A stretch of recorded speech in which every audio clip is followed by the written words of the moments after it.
সময়টা ছিল ৯০ দশক। এই সময়টা যারা পার করেছে তাদের কাছে এই দিনগুলো যেন একটা সোনালি দিন ছিল। আসলেই আমার কাছে কিন্তু অনেক ভালো লাগে সেই সময়। কারণ সেই সময়টা এমন মাঝামাঝি একটা সময় ছিল, তখন ছিল না ফোন, তারপরে চিঠির একটা যুগ ছিল। আর নানান রকম খেলাধুলা এগুলো দিয়ে কিন্তু আমরা ছোটবেলাটা পার করে দিতাম। আসলে সেই সোনালি দিনের কথা মনে পড়লে আজও গায়ের লোম দাঁড়িয়ে যায়।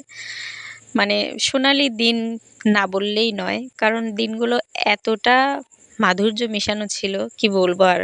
যদিও অনেক ছোট ছিলাম, তবুও সেই সময়গুলো খুব মিস করি।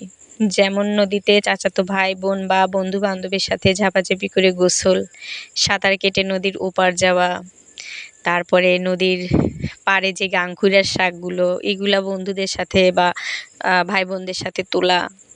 তারপরে বিকেল হলেই বাবার সাইকেলের পিছনে চড়ে বাজারে যাওয়া। বাজার থেকে আসার পথে এক হাতে মাছের ব্যাগ আর অন্য হাতে ভাই-বোনদের জন্য খাবার নিয়ে আসা। এ যে এক অন্যরকম অনুভূতি, সেটা আসলে বলে প্রকাশ করা যাবে না।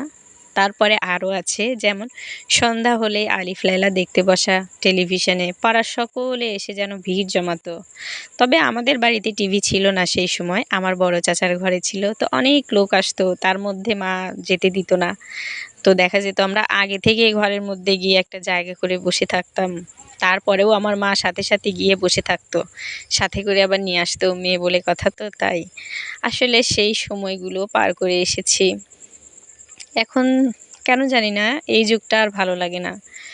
ফোন, টেলিভিশন, সবসময় গান বাজনা, চারদিকে একটা হুড়োহুড়ি ব্যাপার যেন। আর আগেকার দিনগুলো ছিল অনেক সুন্দর। মাঠে গিয়ে খেলা, বাড়ির পাশের জমিতে খেলা, বিভিন্ন রকমের গাছের ফল ফুল এগুলো পেড়ে খেলাধুলা করা, ফুল দিয়ে খেলনাবাটি খেলা, মালা বানানো। অনেক ভালো লাগতো আসলে সেই দিনগুলো।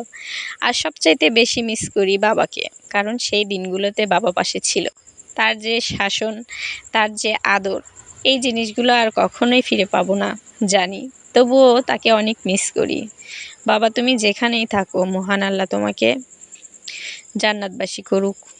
মনের মধ্যে অনেক কষ্ট, কেন জানি না এত কথা আজকে বন্ধুদের সাথে শেয়ার করলাম। কারণ ছোটোবেলার কথা আজকে হঠাৎ করেই আমার মনে পড়ে গেল। ঠিক ছোটোবেলাটা অনেক আনন্দে কাটিয়েছিলাম। তো আমার প্রিয় বন্ধুরা, অবশ্যই আমার ভিডিওটা ভালো লাগলে লাইক, কমেন্ট ও শেয়ার করে আমার পাশেই থাকবে। আর পরবর্তী ভিডিও দেখার জন্য চ্যানেলটাকে অবশ্যই সাবস্ক্রাইব করে দিয়ে সঙ্গেই থাকুন।